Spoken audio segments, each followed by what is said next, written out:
오늘은 76주년 광복절입니다. 광복이라고 하는 말은 빛을 다시 찾았다고 했으니 그전에는 어두웠다, 그런 전제를 깔고 있겠죠. 왜 어두웠다고 합니까? 우리 땅에 우리 백성이 살고 있지만 주권이 없었기 때문에, 일본의 식민 통치를 받아서 우리 민족의 운명을 우리가 결정하는 것이 아니고 다른 민족이 결정하는 그런 시절이었기 때문에 우리는 어두움에 있었다고 말하고, 그리고 우리 스스로 우리나라의 갈 길을 결정하게 되었을 때 이것을 광복이라 그렇게 했습니다.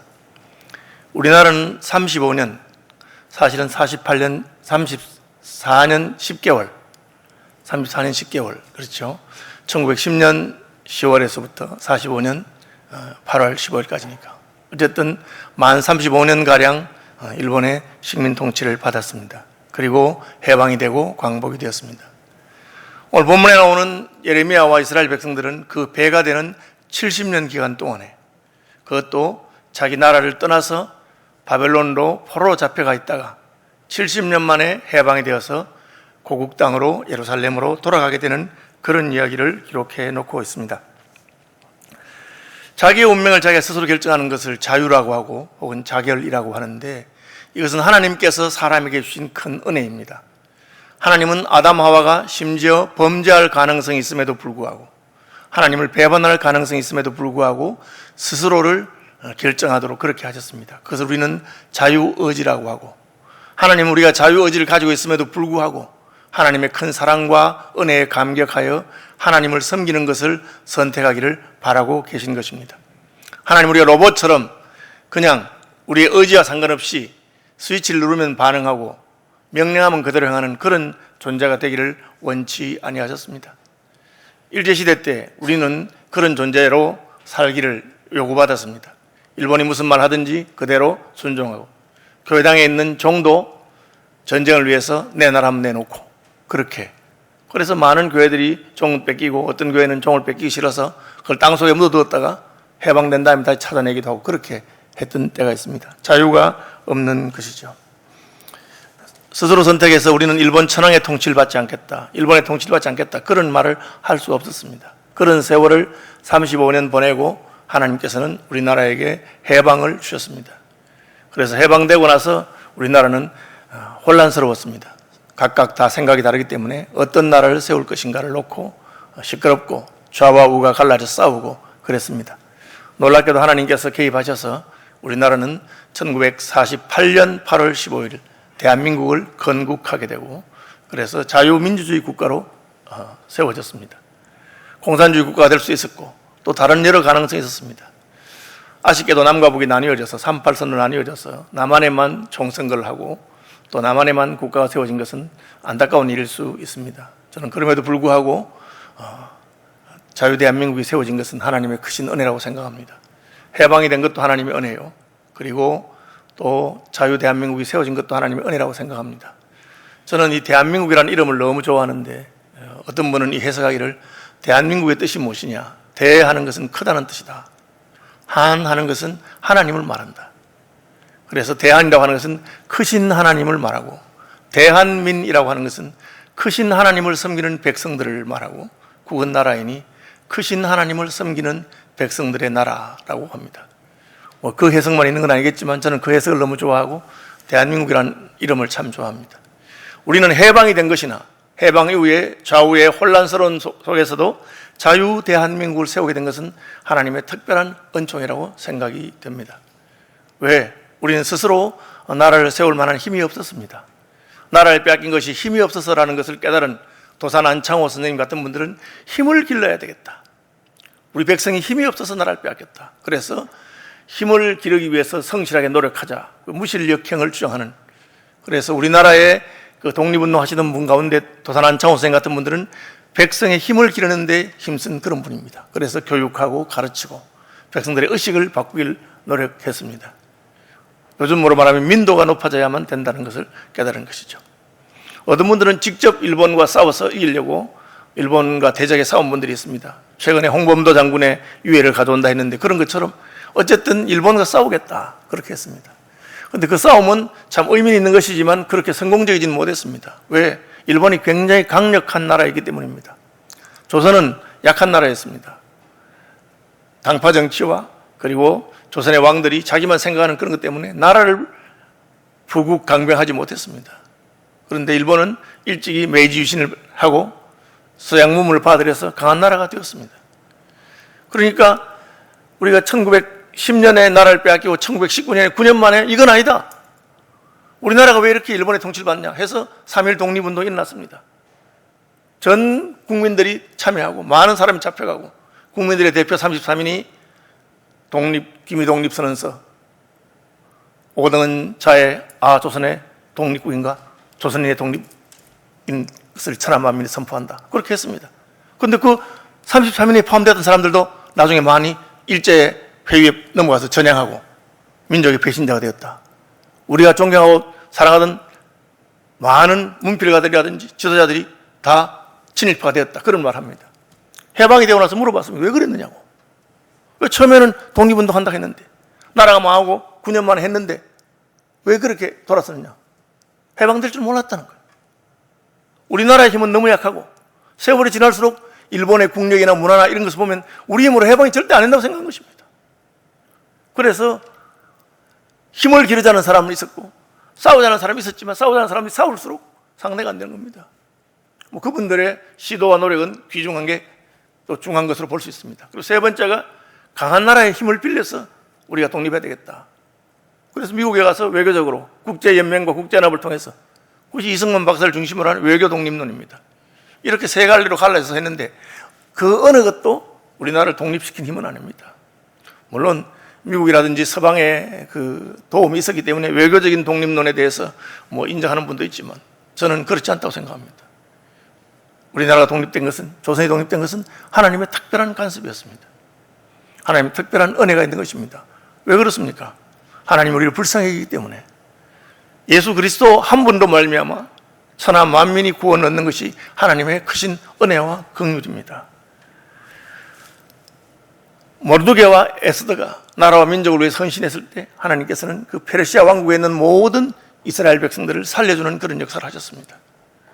다니엘과의 세 친구들이 나라를 위해서 기도하고 믿음을 따라 살았을 때 하나님께서는 바벨론 왕국에서 하나님이 크고 위대한 분인 것을 왕의 이름으로 공포하도록 그렇게 하신 적이 있는 분이 우리 하나님이십니다. 일본이 왜 망했느냐? 일본은 강한 나라였습니다. 그러나 그들은 마지막에 모든 대한민국 사람으로 하여금 신사참배를 하게 하고 기독교 학교도 신사참배를 하고 수업을 하게 하고 교회도 예배 시작하기 전에 태양신을 향해서 절하고 그렇게 예배하라고 그렇게 강요했습니다.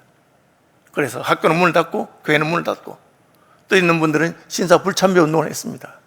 그들이 가진 것은 별로 없었습니다. 힘도 없었습니다.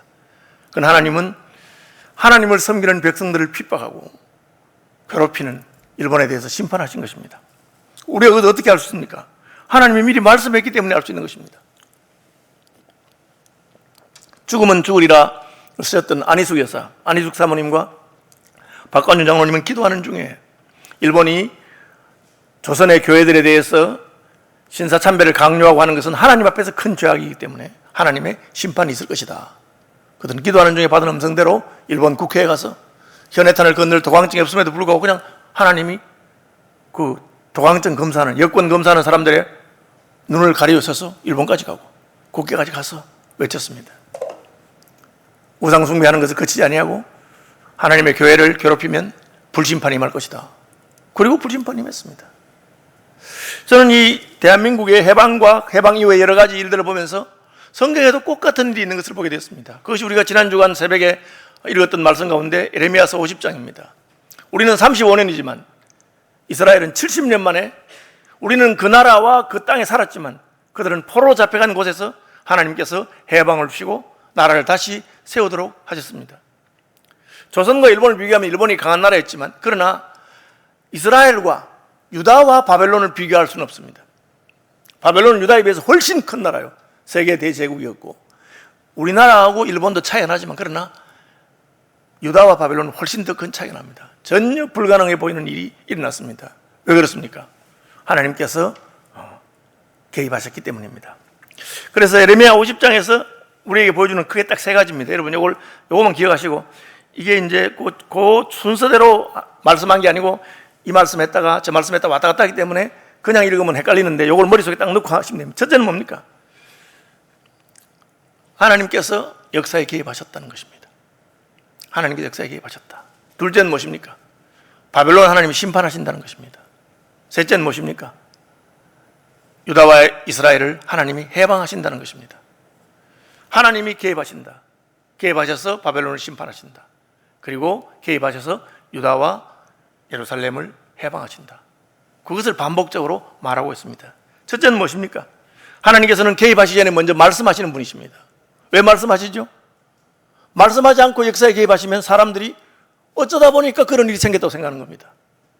어쩌다 보니까 그런 일이 생겼다. 우리나라는 운이 좋아서 어쩌다 보니까 일본이 2차 세계대전에 일으키고 어쩌다 보니까 원자폭탄이 터져서 그래서 해방되었다. 그렇게 생각합니다. 여러분, 그런 게 아닙니다.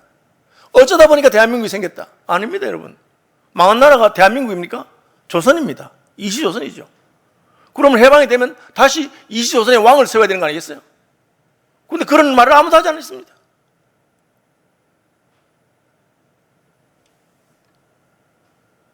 대한민국이 세워진 것이죠. 왜 그렇습니까? 하나님 개입하셨습니다. 하나님께서 우리의 기도를 들으시고 우리를 불쌍히 여기시고 그야말로 크신 하나님을 섬기는 백성들의 나라를 세워주신 것입니다. 바벨론도 마찬가지입니다. 바벨론은 강한 나라예요. 예레미야는 바벨론과 싸워서 이길 수 없다고 말했습니다. 항복해라. 그냥 포로 잡혀가라 한 사람입니다. 그런데 갑자기 50장에 와서 하나님께서 선지자를 통해서 내가 바벨론을 멸망시키겠다고 그렇게 말씀하십니다. 이게 뭐 가능한 일입니까? 전혀 불가능해 보이는 일입니다. 그런데 하나님께서 말씀하십니다. 왜 말씀하십니까?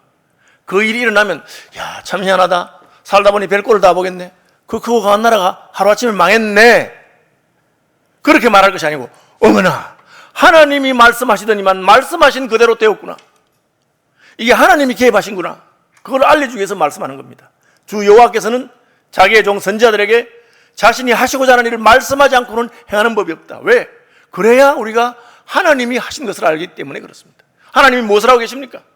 나의 개인적인 구원, 내가 예수 믿어 지옥 가지 않고 천국 가는 그런 개인적인 것뿐 아니라 우주적인 것, 큰 나라, 강한 나라, 인류 역사에 온 지구를 흔드는 그런 나라들도 하나님의 손에 의해서 망하기도 하고 세워지기도 한다는 것을 보여주시는 것입니다. 그것이 하나님께서 말씀하시고 하신 대로 하는 것입니다. 하나님의 말씀은 여러분 예측이 아닙니다. 기상청에서 태풍 몇 호가 지금 동해안을 지나가고 있습니다. 비가 뿌릴 것입니다. 그건 예측입니다. 기상청에서 태풍을 만드는 것은 아니잖아요. 하나님 어떡합니까? 요나가 니느웨로 가라는 하나님의 명령을 거역하고 다시스로 갈 때 하나님은 풍랑을 일으키셔서 요나의 배가 가는 그 길에 폭풍을 보내셔서 그 배를 흔드시고 배밑창에 있는 요나로 하여금 깨어서 자복하고 회개하게 만드는 분이 바로 하나님이십니다. 하나님의 말씀이라는 것은 하나님의 의도와 의지를 보여주는 것입니다. 그래서 주 여호와께서 말씀하셨으니까 행하신다는 것입니다. 여러분 이걸 알아야 됩니다. 하나님이 무슨 점쟁이처럼 우리의 미래를 예측하시는 그런 수준의 분이 아니라 하나님은 내가 바벨론을 무너뜨리겠다. 바벨론을 무너뜨릴 수 있는 자가 있습니까? 없습니다. 왜? 바벨론이 강하기 때문에, 크기 때문에. 그러나 하나님께서는 크고 강한 나라 바벨론을 무너뜨립니다. 하나님께서는 크신 분이기 때문에 그렇게 하실 수 있는 것입니다. 하나님은 말씀하시면서 선지자를 통해서 말씀하십니다. 이건 무엇입니까? 하나님의 계시의 통로가 분명히 정해져 있다는 것입니다. 어중이 떠중이 아무나 그냥 하나님 이름 팔아서 하나님 이름으로 엉뚱한 말 하지 말라는 뜻입니다. 하나님께서는 선지자를 통해서 말씀하시고 그의 아들 예수 그리스도를 통해서 말씀하십니다. 옛적의 선지자들로 여러 부분과 여러 모양으로 말씀하신 하나님이 이 모든 날 마지막에 아들로 말씀하셨다. 선지자가 말씀하시고 아들 예수님 말씀하시고 그 예수 그리스도의 제자들인 사도들이 말씀하십니다. 그리고 그 말씀한 것을 성령께서 감화 감동하셔서 성경에 기록해 둔 것입니다. 그래서 우리는 엉뚱한 소리 듣지 않습니다. 성경에서 무슨 말씀하셨는가? 하나님께서 뭐라고 말씀하는가를 성경을 통해서 보는 것이죠. 계시의 통로가 분명히 정해져 있습니다. 이것을 어기는 자들이 몰몬교요? 통일교입니다. 통일교는 원리강론을 새로 만들어서 문선명이 쓴 것이 하나님 말씀이라 합니다. 몰몬교는 자기들이 발견한 무슨 돌판이 있다고 그렇게 말합니다. 하나님께서 말씀하시는 것이죠. 하나님의 계시의 특징은 무엇입니까? 공개적입니다. 은밀하지 않습니다. 여러분, 이단 사이비의 특징이 뭐냐? 자기들의 교리를 숨깁니다. 그리고 자기들에게 성경 공부 하나 해서 어느 정도 시간이 지나면 그때 살짝 알려줍니다. 처음부터 말하지 않습니다. 얼마 전에 신천지 교주 이만희가 나와서 기자들이 하나님입니까? 물으니까 자기 하나님 아니라고 말했습니다. 그러나 자기들끼리 모였을 때는 사실은 이만희 선생이 보혜사 성령이고 하나님이라고 말합니다. 영생교주 조혜성이가 자기는 하나님이기 때문에 안 죽는다 그랬습니다. 국민들에게 대놓고 그렇게 말하지 못했습니다. 자기들끼리 모여서 그렇게 말합니다. 제가 마산역에서 전도하다가 영생교 사람 만나서 자꾸 떠들리는데 내가 딴 말 안 하고 당신들 교주 조혜성이가 죽느냐 안 죽느냐 대답 안 하더라고. 죽는다. 안 죽을 것 같지? 죽는다. 죽으면 정신 차리고 돌아와라. 그런 숨은 교리를 가르칩니다. 우리 교회에 숨어 들어왔던 신천지 가운데 아직도 한 번씩 저한테 연락하는 사람이 있는데 제가 딱 하면 답이 그겁니다. 정신 차리시고 이만희가 곧 죽을 거니까 이만희 죽으면 빨리 돌아오라고. 거짓된 교리를 가르칩니다. 은밀한 교리가 있습니다. 숨은 교리가 있습니다. 우린 그렇지 않습니다. 서울시민교회가 뭘 믿느냐? 저희 교단에 속해 있는 대한예수교 장로의 고신교회가 뭘 믿느냐? 우리의 믿는 바와 신앙 고백에 그대로 다 나와 있습니다. 헌법에 다 있고 다 할 수 있습니다. 어떤 거는 세상 사람들도 우스운 이야기도 합니다. 뭡니까? 예수님이 하나님이라고 믿으니까. 우리는 예수께서 하나님이라고 믿고 하나님의 아들이라고 믿습니다. 말이 안 되죠. 그러나 그거 숨기지 않습니다. 왜? 하나님께서 행하실 것을 믿기 때문에. 그 믿어보라고 합니다. 우리는 기도하면 응답받는다고 말합니다. 그래서 기도하라고 하는 거죠. 하나님은 자기의 일을 드러내시는 분이시고 그리고 말씀하신 대로 행하시는 분이다. 그것이 계속해서 반복적으로 나옵니다. 여호와께서 말씀하셨느니라. 바벨론이 망하겠습니까? 하나님이 말씀했다 하잖아. 그래도 바벨론은 큰 나라인데요. 하나님께서 망하게 할 것이라고 그렇게 말하고 있습니다. 하나님이 할 것이다. 그렇게. 34절입니다. 그들의 구원자는 강하니 그의 이름은 만군의 여호와라. 반드시 그들 때문에 싸우시리니. 하나님이 강한 분이기 때문에 바벨론과 싸워서 이길 수 있다는 것을 말하고 있습니다. 오늘 본문의 두 번째는 무엇입니까? 두 번째는 바벨론이 망할 것이라는 것입니다. 이 교훈의 이 가르침의 뜻은 무엇입니까? 큰 나라도 망한다. 강한 나라도 망한다. 하나님 앞에서는 나라가 크냐 작으냐가 아무 상관이 없는 것입니다. 바벨론은 크고 강한 나라였지만 망합니다. 한때 하나님께 쓰임받았습니다. 하나님의 망치로, 하나님의 심판의 도구로 쓰임받았습니다. 한때 쓰임받았다고 해서 망하지 않는 것이 아닙니다. 바벨론은 큰 나라요, 강한 나라요. 이스라엘과 유다를 심판하는 하나님의 도구로 쓰임받았지만 그러나 그들이 교만하고 하나님을 배신하고 그리고 하나님의 심판의 도구로서 하나님 시킨 만큼 해야 되는데 더 과격하게 나가서 이스라엘에 대해서 잔인하고 조롱하고 했기 때문에 망합니다. 딱 세 가지입니다. 첫째는 교만입니다. 하나님은 교만한 자를 낮추십니다. 하나님이 높이시고 하나님이 강하게 만들었는데 스스로 강한 것처럼 착각하기 때문에 하나님께서는 꺾으십니다. 그들은 하나님의 은혜를 망각하고 하나님을 배신하고 우상을 섬기고 그래서 하나님께서 우상과 함께 망하게 하십니다. 그들은 이스라엘에 대해서 잔인하게 했습니다. 오늘 본문에 보면 하나님의 심판이 얼마나 잔인한가를 보여줍니다. 왜 하나님 그렇게 잔인하죠? 사랑의 하나님이 이유는 한 가지입니다. 그들이 잔인하기 때문에. 그래서 계속해서 그 행한 대로 하나님께서 갚으신다.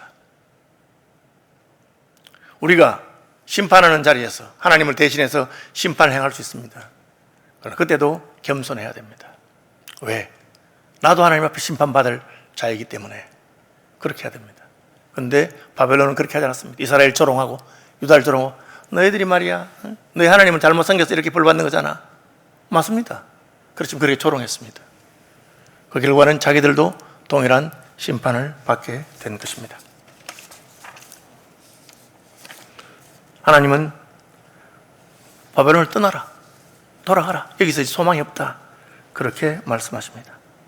하나님의 심판은 온 땅에 미치고 하나님의 심판은 크고 두렵습니다. 하나님께서는 바벨론 같이 큰 나라를 대적할 자가 없겠느냐, 누가 있겠느냐 생각할 때 북쪽에 있는 또 다른 나라들을 불러서 하나님이 심판하기 위해서 세계와 열방을 다 동원하실 수 있다는 것을 보여주고 있습니다. 그래서 바벨론은 도망갈 데가 없었습니다. 온 나라가 적막하게 됐습니다. 왜 그렇습니까? 그들이 예루살렘을 황폐하게 하고 사람이 살지 못하도록 적막하게 만들었기 때문에 그렇습니다. 비록 너희가 하나님의 심판을 대행하는 것이었지만 그들은 잔인하고 자비와 긍휼이 없었습니다. 왕의 눈을 뽑아서 끌고 가고 그렇게 했습니다. 그러니까 그대로 하나님께서 갚아주실 것이다. 바벨론에 대해서 그런 말을 할 수 있는 사람이 있으리라고 생각도 못했는데 하나님께서 그렇게 하신다고 하는 것입니다. 우리나라의 지성인들 중에서, 조선시대의 지성인들 중에 아무도 일본에서부터 해방이 가능하리라고 생각한 사람이 없습니다. 그래서 처음에는 독립을 위해서 외치다가 중간에 뜻을 바꾸고 변절하고 한 겁니다. 이건 안 되는 거니까. 그런데 선지자 예레미야는 하나님께서 하실 것이다. 누가 이스라엘을 바벨론의 손에서 건져내겠느냐? 여호와는 강하신 하나님이기 때문에 강하신 하나님이 하실 것이라고 말합니다. 그렇죠.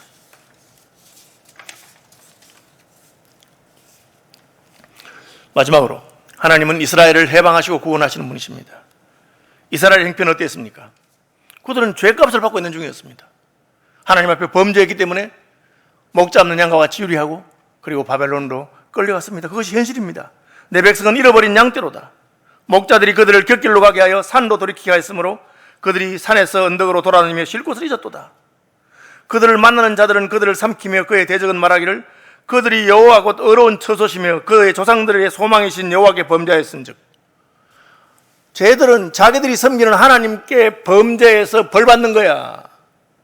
우리는 하나님 대신해서 내게 벌 주는 거야. 할 말이 없었습니다.